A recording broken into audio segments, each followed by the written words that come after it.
Okay, we're back. During the break, one thing came up is that I do live in Oregon, and Oregon has awesome beer.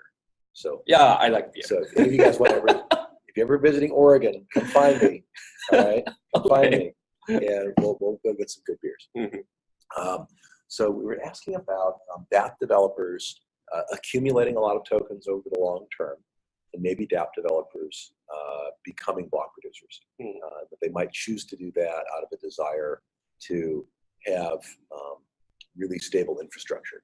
And there's precedent for that because old style factories used to run their own electricity generators because they couldn't trust that the utility electricity would be sufficient. It's very similar. Like you're relying on block production to do all your cool, value-added, amazing DApp stuff. I think you're going to want to really feel good about that block production.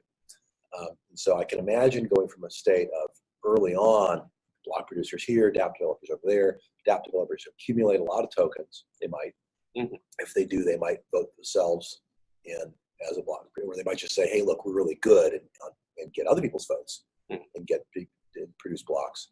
Then I think go forward another year or two after that, they're going to say, you know, our block production staff and our DApp development staff have nothing in common.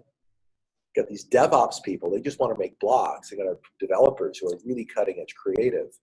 And they're like, goodness.